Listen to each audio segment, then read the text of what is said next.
What do you mean it's the shirt from the other skit? Sorry guys, I figured I'd grab my suit and tie since I've got no persa-frickinality. Welcome back, TSJ Nation. How are you guys doing today? If you don't know what TSJ Nation stands for and you want to see something pretty funny, stick around for about 2 minutes. I'm going to go ahead and replay a skit I just did in my last video. Wait, what's this? What happened with Top Quad? What do you mean? I love Top Quad. Hey, YouTube! How in the are you guys doing today? I've got some really bad news here, you see. Huh? What the hell's going on here? Top Quad's been f***ing canceled. You see here, kiddos? Michael f***ing Sabo went off the deep end and said he don't want to do collabs anymore with your boy TSJ. That's bull. Michael Sabo, what are you thinking? Have you gone mental, man? Top Quad's nothing without TSJ. Now I know Top Quad won't be nothing without me, but Michael Sabo called and said no more f***ing collabs and f***ing hung up on me. Me, TSJ. Who the f*** is he to hang up on me? That's odd. Michael Sabo doesn't seem like the type to have a mental breakdown. Good old TSJ didn't do anything wrong here. You just ignore the 5 other plus YouTubers talking about me on the internet. You see here, I'm an innocent. Wait, what, 5? Yes, 5. See, Mike thinks he's so special that when he broke down in the middle of the desert, that I should have went back and helped him. But I wasn't there for Mike, you see. I was there to ride. So I left him stranded. Wait, what? No, you ride as a group, you turn around, you help your bro. Wait a minute, that's it. I'm gonna have to leave a comment and let this guy know how I feel. Deleted! Wait, what? Comment deleted? And don't forget your TSJ merch on the way out, too. Bye-bye now. Alright guys, so before I get started, I just kind of wanted to throw out a quick disclaimer. This video is more revolving around some factual information. I will be using footage from other people's YouTube videos, Michael Sabo and Justin Sturgill Trucking, and maybe even Tatted Neck Guys, Justin refers to them, and Justin Dow, and some others as well. Also comments in these videos, and then also my opinion. So I'm not gonna do the whole name calling thing. I'm not big into calling people names or things like that. I'm just kind of here to shed some light on some things. The reason I'm making this video at all, and you know, this isn't my normal type of content either. So the reason I'm even making this video is because Justin Sturgill keeps bringing me up in his videos. For some reason, he's dragging me into this whole dramatized event on YouTube. So I feel that it's necessary to clear my name out of this and to address some of the things that weren't addressed in either of these guys' videos, things that neither of them talked about, Michael and Justin included. So that's kind of why I have a set list of notes here. I'm going to go over some things that I'm aware of, that I found, and things that they weren't telling you on camera. Guys, I'm also going to try to stay very neutral based in this video. I'm not going to get like emotional or angry or anything. You know, keep in mind, I know everybody's going to say, well, you know, you're Mike's boy and your opinion's biased. Well, you're right. If you perceive it that way, then yes, my opinion's automatically biased because I'm really good friends with Michael Sabo. But I don't feel that's the case because I'm not judging anybody here, okay? So I'm just showing you guys some information. You're more than welcome to come up to your own conclusion here. You don't have to believe everything that comes out of my mouth. You're more than welcome to go look at this stuff. I'll put all the links in the description below.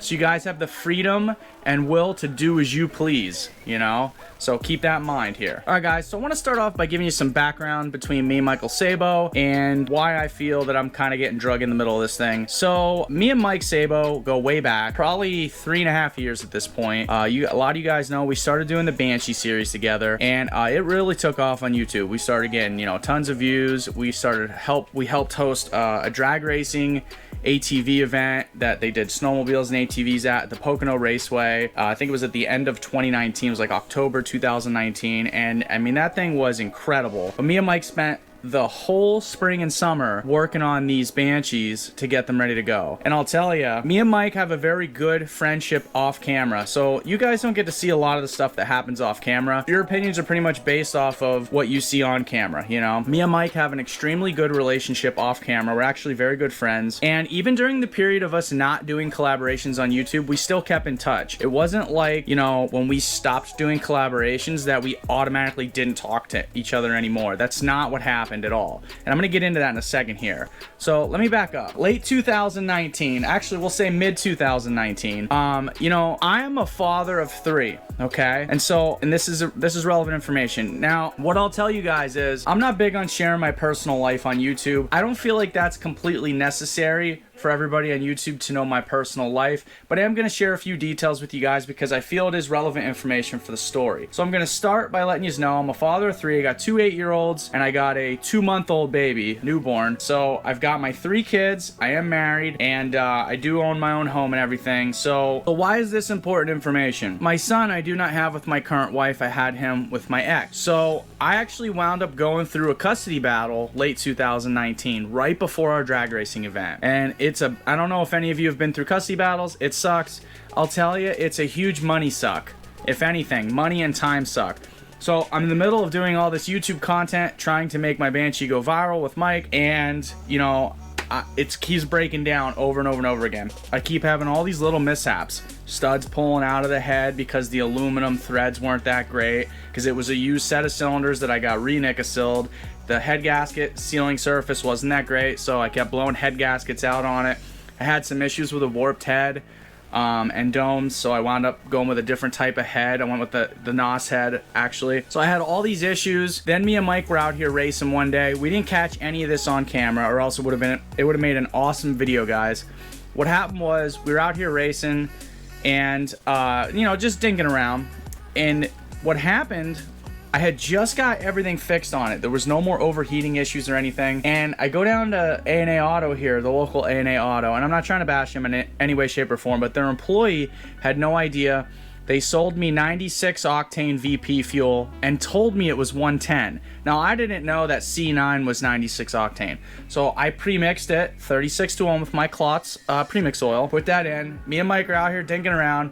Well, what happens when you have a low octane fuel in a high compression engine? My Banshee motor, my 472 Super Cub, makes 185 PSI per cylinder, okay? That's too much for pump gas. That's too much for 96 octane gas. You should be running at least 110 and that high of a compression engine. I had a good squish. Everything was good to go, except for the fuel. So what happens when you run low octane fuel in a high compression engine, you ask? Well, you shake the plugs loose from pre-detonation. So pre-detonation is the first thing that happens. Then you shake the spark plugs loose. That's a big sign that you have pre-detonation issues. So it actually shook the right plug loose. And what happens when you shake the plug loose?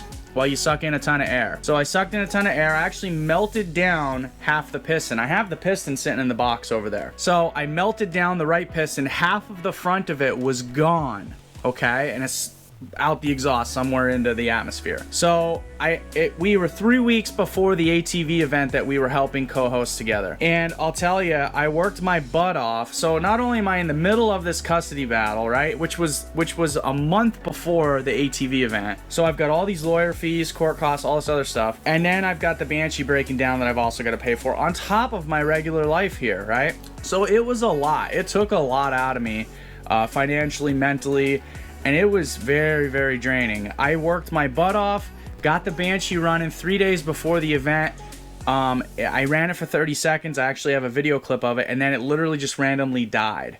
And I found one of the stator wires unplugged, plugged it back in, could not get this thing to fire up. We were so discouraged. I still took it to the drag racing event, but I was so angry and upset with what had happened with the Banshee throughout the entire year that when I got back from the ATV event, yes, I edited my videos and posted them, but I shoved that thing to the side and I called it quits on the Banshee for a while. And I started making different types of content, and I'll get to that in a second here. So I'll tell you is the content that I had actually started making was very poor compared to my normal stuff. It wasn't even relevant. Some of it wasn't even relevant to ATVs or what you guys were looking to see. And so me and Mike just wound up not collaborating after that for a period of time. I would say till recently, till within the last 2 months, we didn't collaborate. So it was about almost a whole year. But we still kept in touch the entire time, and we never had a direct conversation about not collaborating. I literally was just so mad that I never even reached out to him and was like, yo man, you want to do another video? Because we were actually going to do a build series like Top Quad together, where we did a build off, because the Banshees, we happened to be building Banshees at the same time, so it was just easy for us to link up. But then when we got talking about it, we were like, hey, we were going to do this build together. And then so when I went through my negative spiral of emotions and all that crap from custody and the Banshee being such a piece of crap, and I finally just had enough, and I was like, I'm done with this four-wheeler for a while. And then so I kind of dropped it. We didn't follow through with collaborations or anything after that. But we did keep in touch, and we did talk a lot after that. I'll tell you, Mike never did me wrong in any way, shape, or form. He never had any beef with me. I never had any beef with him, and that's why you guys never saw a video about it, because nothing ever happened, and we don't dramatize things for YouTube. We don't bring our personal lives to YouTube. That's just the type of YouTubers that we are. We try to bring you guys good content, and that was something that was hard for me to chew on at first last year, because I just wanted to do stuff to get views so that I could do this full time. Like, I really wanted to be a YouTuber full time. So I tried to bring you guys a lot of clickbait content, and it just wasn't normal to what I normally do. So with that being said, you know, nothing happened between me and Mike that stopped us from being friends off camera and stuff like that. It just, he didn't want to really do YouTube videos after that, and neither did I. It wasn't only Mike. It was pretty much an unspoken decision, if you will. You know, like, we both just decided not to do videos together for a while. So anyways, I feel like that story right there is part of the reason why I got drugged into this to begin with, because a couple months ago, me and Mike re-linked up. I finally started taking YouTube seriously again. I'm trying to make a lot better content for you guys. I've spent a lot of money and time, as you can see, on equipment and things to make higher quality content. I'm trying to do funnier things and skits and things that'll help keep you guys interested, you know. And Mike saw that, and I talked about Mike in one of my videos because a lot of you guys were asking questions about it. So I just quick touch base on it. I was like, hey, you know, nothing happened, but you know, I did catch a comment in one of the live feeds. No big deal, everybody knows about it. Mike was like, talking about ring gap or something like that. No big deal. We actually laughed it off together, dude. Like, I'll tell you, you know, things happen in life and you move forward from them. And that's the key here, guys, all right? People with decent character learn to forgive and forget and move on from things, no matter how little or how big they are. Now, what I want to let you guys know is I have no ties to Justin at all. I don't know what kind of guy he is. I've never met Justin Sturgill Trucking. He could be a great guy for all I know. I have no idea. So all I know is what I'm seeing pretty much on YouTube and the few small conversations I've had with Michael Sabo. And I'll tell you is, Mike doesn't talk bad about the guy. He's not a smack talker, and neither am I. But what I can tell you is that there's a bunch of things that are being over dramatized for views and to suck you guys away from Mike's channel. And take this for what it is. I'm gonna point these things out for you guys, and you use your best judgment to make any decision or not make a decision on whatever it is that you guys want to do. I know you guys probably won't be able to see the screen too well, but I'm gonna hop over to Justin Sturgill's channel, okay? Let's go back to Sunday Q&A. Now, in Sunday Q&A video, I'm not gonna watch the whole thing because, you know, some of his videos are a couple hours long each, and he posts them almost every day or every other day. I wish I had that kind of time, but the type of quality content I want to bring you guys, I don't have time to make videos like that. With that being said, it's an hour and 54 minutes long. I watched the entire thing. I watched all 5 of these videos, okay, to capture everything out of each video. Sunday Q&A, Justin kind of touches on Top Quad, but doesn't really say anything. He goes, maybe I'll make a video talking about it. That's pretty much where he left it in Sunday Q&A. Come over here to what happened to Top Quad. He posted the very next day. This basically is an entire video of Justin dramatizing the events with Michael Sabo, and he brings up a lot of irrelevant information in the video. He titles it What Happened with Top Quad, but yet he talks about things that aren't even relevant with Top Quad. And one of the things I was talking with Mike about was DBC, Blake Holgan, I think his name is, from DBC. I actually talked to Blake on the phone a while back. No big deal, right? But Mike had messed up his plastics or something. He went on some ride on Blake's pristine. You know, I seen how Blake is with his ATVs, and he is super, super meticulous. They are the cleanest machines I've probably ever seen in my life. More power to him. I love that. I think that they are amazing quads. Mike took one for a ride. I don't know if he like damaged the plastics or something like that. And you know, Justin brings this up, but he leaves out a very valuable detail here. And if you watch the video, or if you have watched the video, you know he talks about Blake's plastics. You guys were nailing Mike in the comments like, why didn't you do this or that with the plastics? I'll tell you, Mike went out and custom ordered another set of plastics for Blake's quad, over $700 and some and change, and Blake was supposed to send his old plastics to Mike and never did. Okay, so keep that in mind here. Mike doesn't talk about that on his video. Mike is several hundred, or actually I would say several thousand miles away from his home, all the way down in Texas with Dave Moore, right? Working on his 250R and learning how to port and doing all this stuff, spending an entire week with what I would call a legend in the racing field for ATVs, right? Because let's face it, Dave Moore is a legend. If you guys don't know who he is, go look him up. So Mike's spending an entire week down there, and all of his time during the day is spent doing this. So Mike actually went back to the hotel at like 1 o'clock in the morning at their time, right? Spent 5 hours at night and then got 2 hours of sleep and then was back at it again the next day to make the reaction video for you guys to talk about his side of the story. So he had to do it really, really quickly. He didn't have his regular editing computer. You know, he wasn't at home. You know, he just really didn't have the time and space to be able to comfortably make a video. He wasn't in his garage, and Justin knew that. Justin capitalized on it. He was like, well, he's down there with Dave Moore, I'm just gonna make a video right now so that maybe nothing will come on his side. And that's, you know, whether or not that happened, that's fine. We'll move on to the next thing, right? So Mike did buy the plastics for Blake. The next thing is the eBay. I saw a lot of comments talking about the eBay stuff. Okay, and I'll tell you guys, I sell a lot of stuff on eBay. If I take you out into my shop right now, you'll see my pallet racks are loaded with engines, transmissions, and parts like that. That's a side hobby of mine. I do sell things here and there to make a few bucks, okay? With that being said, I'll tell you, selling on eBay is a huge hassle, and Justin does say that in his video. It is a huge hassle. From my understanding, Justin had a box of KTM parts that were dirt caked, gives them to Mike. They agree together that Mike is going to be able to make money off of selling these parts on eBay for Justin. Okay, now keep in mind, Mike doesn't have a regular full-time job. Okay, Mike does YouTube for a living. His entire all of his time and effort is put into YouTube. When he wakes up all the way till he goes to sleep is YouTube. That's pretty much what he works on, creating good content for you guys, doing his Instagram and social medias and stuff like that. He does it all on his own.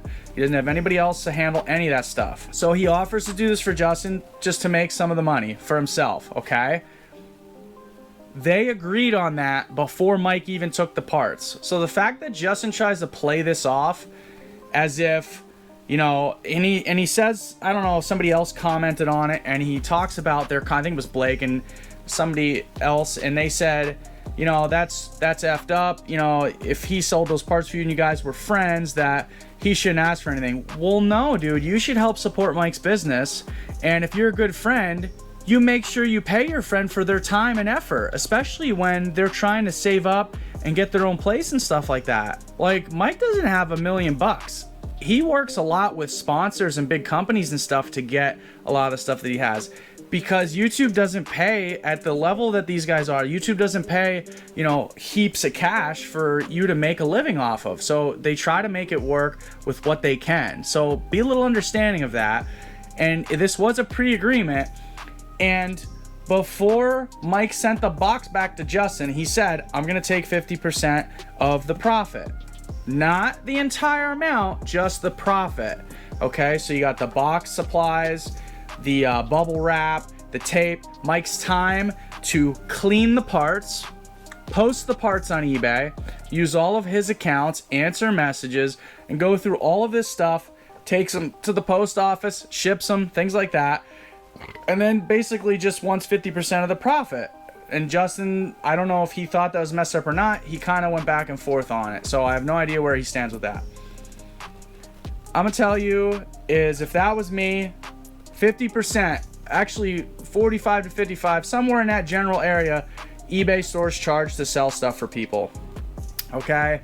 So I don't think it's messed up, especially because they had a pre-agreement talking about, you know, Mike being able to get some money for selling the stuff because of how much time and effort it takes to sell the stuff on eBay.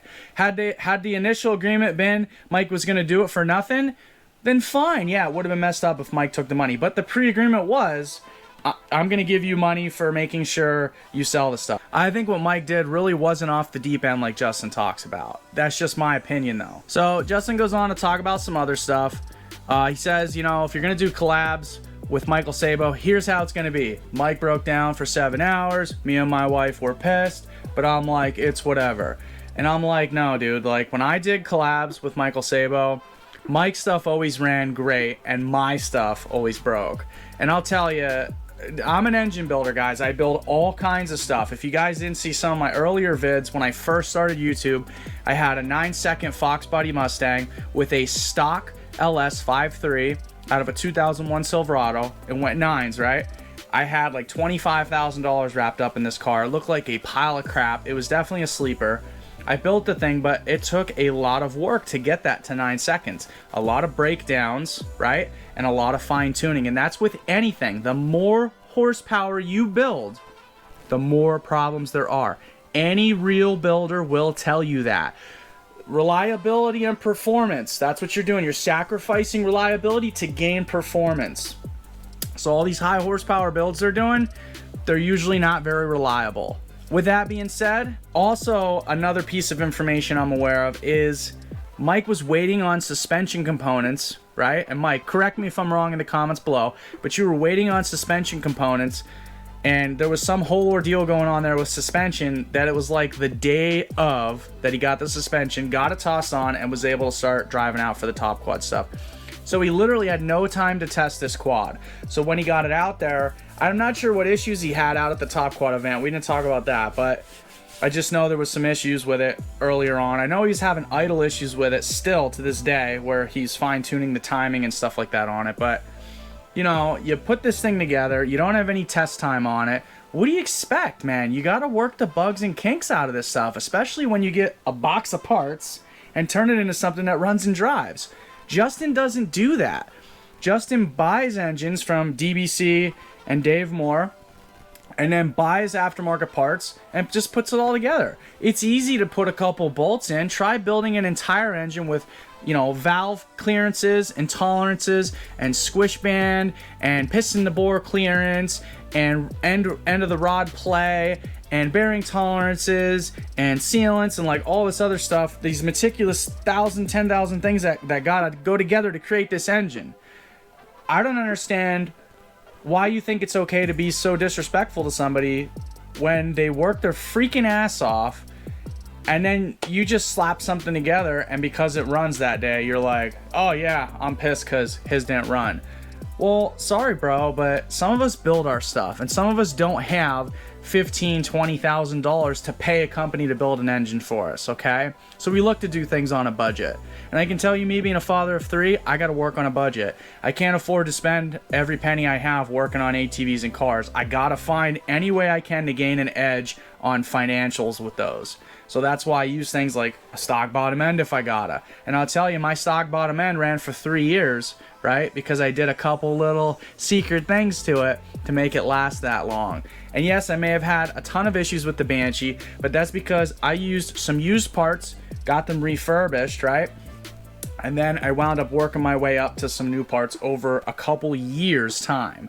Okay, but I have a ton of money sunk into my Banshee, and I plan on sticking more into it in the future, but that's neither here nor there. I'm getting off topic. So let's move on to the next video, okay? I think I covered everything and what happened with Top Quad. Smokey and the Bandit, he don't really talk about anything in there. He just says the graphics Mike created for his Smokey and the Bandit build, that Mike should have been a graphic designer. And I'll tell you, he's right. Mike is exceptionally good with graphics and editing and stuff like that. And that's why Mike's channel and Mike's content are very, very high quality and professional grade. Mike spends a lot of time researching that stuff, and he puts a lot of time and effort into his content, and also the same with the graphics and stuff too. So, you know, but the thing is, Justin says in What Happened with Top Quad, I don't want to dramatize these videos. So he dramatizes the video and then comes to the next video, compliments Mike, and then we thought for sure he was done.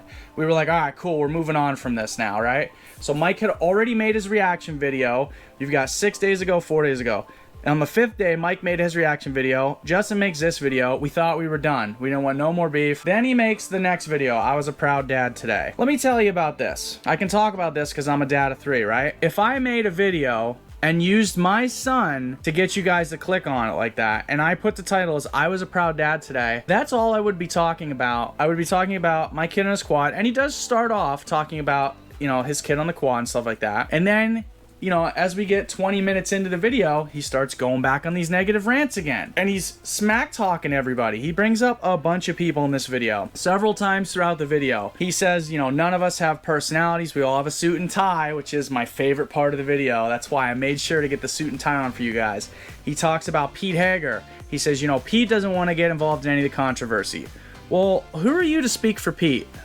If Pete wanted to speak, he would say something for himself. He is his own man. He can speak. Okay? Don't speak for people. He says Pete's scared and don't want to race him. He gets excited and he might hurt himself. Something like that, right? And they're pretty close to the actual words of the video. He then talks about Dave Moore and Mike, and he says Mike's going around probably talking all this smack on me. You know, my components are down at Dave Moore's, and that's where Mike is, and he's probably talking smack on me. So basically what you're implying is, okay, and this is really easy to see. Anybody who has any depth perception on what people's hidden meanings are and things, I mean, this is really easy to see. He goes, my components are down at Dave Moore's. Mike's down there talking smack on me. I'm going to tell you, when I saw that, I was like, oh, so basically you're implying that if something happens to your engine, it's because Mike's down there and talking smack to Dave Moore, and then Dave Moore messed it up. I'll tell you, if I was Dave Moore and I saw that video and the comments he made, and I have my own company like Dave does, I would not want to do work for somebody like that, because if any little thing happens to that engine, accident or not, it's automatically being blamed on that right there because of the way this guy dramatizes things, okay? And that goes for any companies, guys. And I'll tell you what, let's go back to the other video real quick. So Mike talks about this one video, and Justin calls him the tatted neck guy and Justin Dow. So you go down to Mike's video, he's got the links here. Now I watched these videos before Mike put the links here, but we're gonna go to Tatted Neck Guy's vid, okay? We're gonna go to Tatted Neck Guy's vid here. Tatted Neck Guy, which I think that's extremely disrespectful to call him Tatted Neck Guy. He is Redemption Garage, that's his channel. Redemption Garage, he has almost 23,000 subscribers. The video has more views than the amount of subscribers that he had. The video has 22,710. The video title says Standing Up to Bullies, Justin Sturgill Trucking, The Truth. Watch till the end. I watched the entire video. I thought it was a good video. The guy was a little aggressive, did a lot of cussing in the video. That's just his general nature. That's fine. You know, I don't like to cuss on my channels. I bleep them out if I do. That's just me. So if you paid really specific attention here, guys, you go down to the comments. Okay, Harbor Freight's comment is pinned at the top of this video. I feel like this is extremely important here, okay, and setting the tone for this video. Harbor Freight. Now, what's important about this comment is you go to the fifth line down, fifth line down, and this is important. Let me read this here real quick, guys. It says, that's why I'm posting this message today. It seems that some channels have become downright mean and disrespectful to others in the community. We think it's good to disagree and share different points of view. We certainly have our critics, but their feedback helps drive our continuous improvement. Having said that, we don't think there's ever a need to bully others or be mean or disrespectful. And going forward, I've asked my team not to engage with channels that cross the line. I think that speaks volumes on so many levels here. And the reason why, if Harbor Freight, now this comment is signed by Eric Schmidt, the president and founder, basically the owner of the company. He probably has somebody that does social media for him, okay? But this comment would have had to have been read by him and pre-approved to be able to be posted on the YouTube channel, okay? He's a big business owner, right? And he would have been okay with posting this. So that being said, we don't think there's ever a need to bully others or be mean or disrespectful. So that intrigued me to look into it a little more. So I look a little deeper, and I'll tell you, without even looking, YouTube like had a sixth sense and was like, all right, we're gonna show you something. So YouTube shows me one of Justin's older videos, right? And it's called YouTube Dumbasses. Okay, it's called YouTube Dumbasses. I only watched the one at the top here. It says YouTube Dumbasses Part 3. Liars, cheaters, fake channels, clout chasers. It's 13 minutes and 48 seconds long. And I'll tell you, after watching this one, I didn't have to watch any more of his YouTube dumbasses videos, because this one here sealed the deal for me. When I saw this, I saw how Justin likes to represent himself. And this video, guys, is dated October 13th, 2019. Okay, so you go back here to Redemption Garage. His video is October 15th, 2019, which means Justin's video was made before Redemption Garage's video.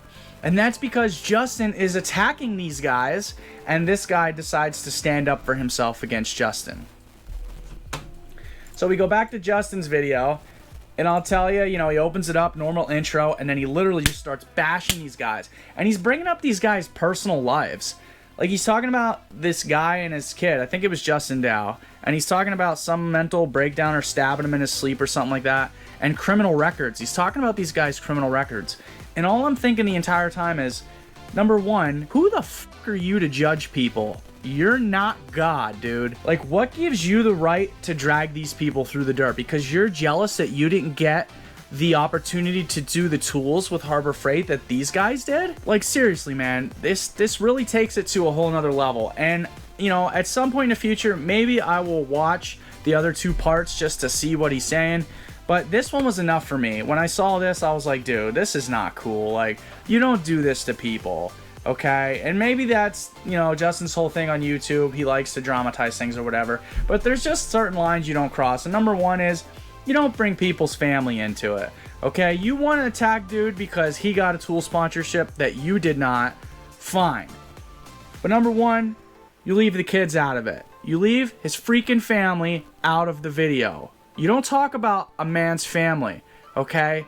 Because, and I know there's a lot of dads watching this video right now, and I know dads would not be very happy if somebody like this was tearing their family to pieces in a YouTube video. You'd go freaking nuts, dude, just like I would, okay? And I think that's the truth here. If not, blast me in the comments below. But I'm gonna tell you is I would stand up for my family every freaking day of the week, dude. So moving on, with that being said, I'm not gonna tie any emotion to that other than what I just said. Tool reviews. He got kicked out of the tool review world. There's more tool companies that don't want to work with Justin because of this right here. He literally got himself kicked out of the tool world because of him being a bully on YouTube. Okay, and some people will say, well, people change over time. This was only a little over a year ago. That's hardly enough time to change. So he gets kicked out of the tool world and then meets Mike and they start doing ATV videos together. Justin never even did ATV videos before he met Michael Sabo. Like, he literally changed his entire content area to fit Mike's. Alright guys, so moving on from this video, the other thing that I wanted you to collect off of this was, you know, Justin got kicked out of the tool world. And these companies, these really big companies, don't want to work with him because of how he is on YouTube. That carries over to any other type of content you do. So yeah, he changed his content to ATV content. And then the ATV world's going to do the same thing. They're going to catch on to these videos because they have, you know, tens of thousands of views on them. And they're very easy to find. You literally just type in his name and this stuff comes up. Okay? So Mike works with a whole list of companies. Okay, in the ATV world. He gets sponsored for a lot of different things. And, you know, sometimes the companies help him out and he helps the companies out. And it's an honest business relationship that he has with these companies. Then he meets Justin.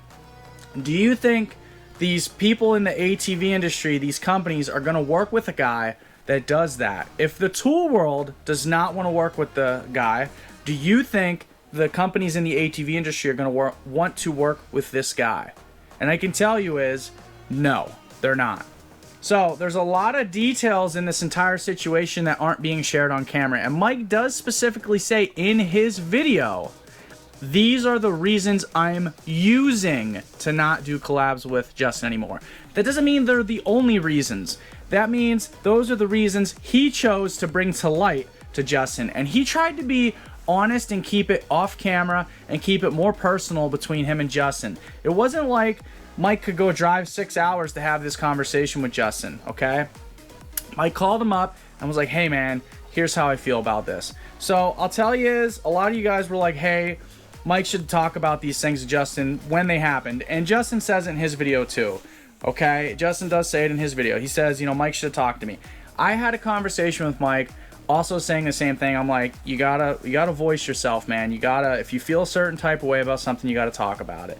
Some people just aren't like that, dude. All right, some people, everybody's different. All the billions of people in the world, you know, I've got my own set of beliefs and morals and values. Justin's got his, Mike's got his, you guys got yours. Some of us just aren't willing to speak about things. You don't want to seem like, you know, I don't even know how to put it, a little naggy person about every little thing. So Mike lets all this stuff go and keeps bottling it up over time until finally he's like, dude, I'm done. Like, I gotta back off from this. It's dragging me down. You're dragging me down with you. I can't do it anymore.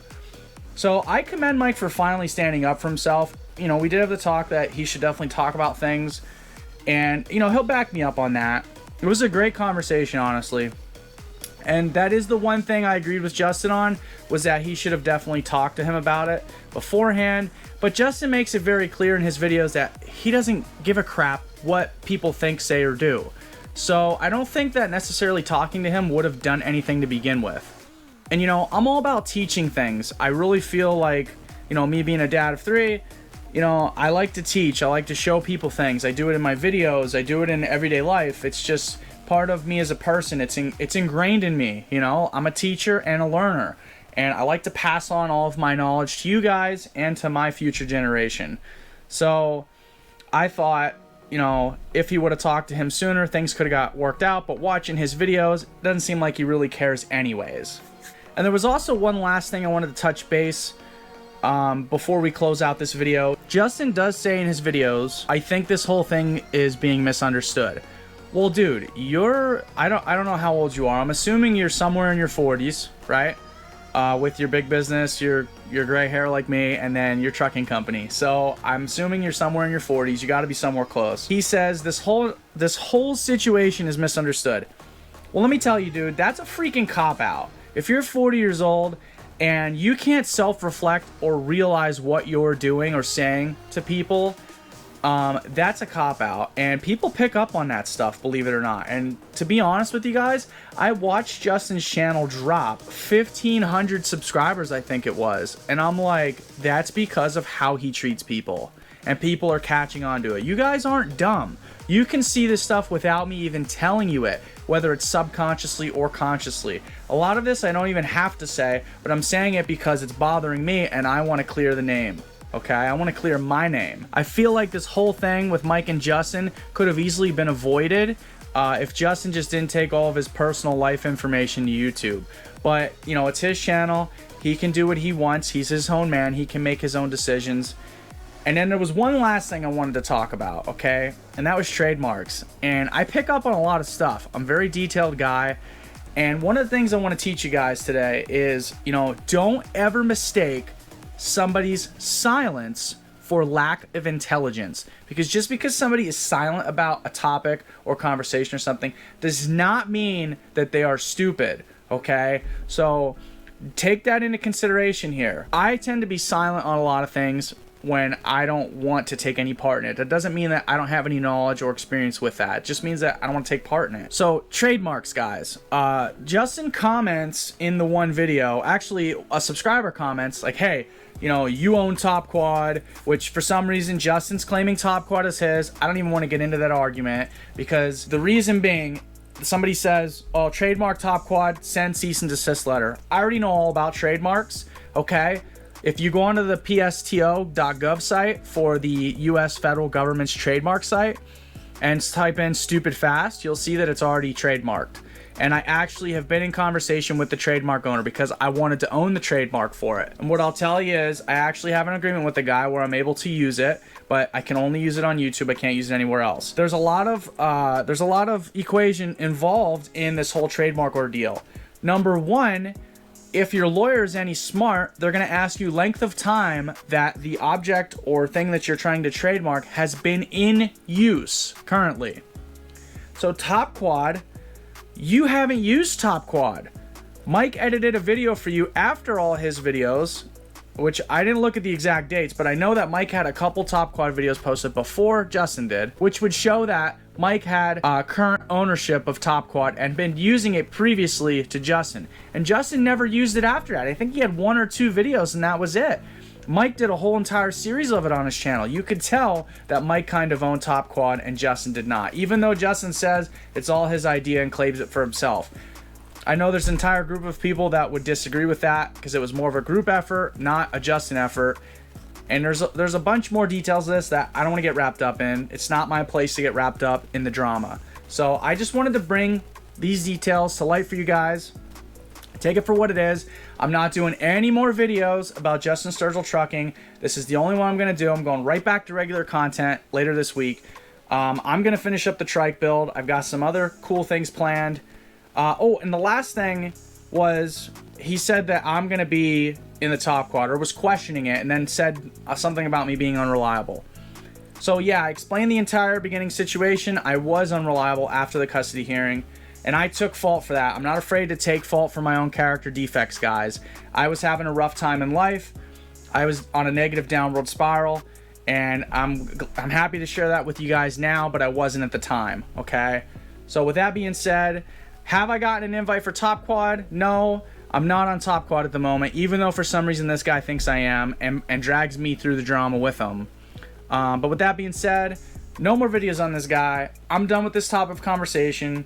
Take it for what it is. Drop a comment below. I'm only responding to positive comments. You guys can drop all the negative ones you want. I'm not responding to them. I don't feed into negativity. All right, guys. So I just want to say thank you very much. If you got this far in the video, thank you for watching. You already know what to do. I don't got to tell you what to do. If you liked it, hit the like. If you disliked it, hit the dislike. Whatever it is, that's what makes America great. The power to have your own opinion.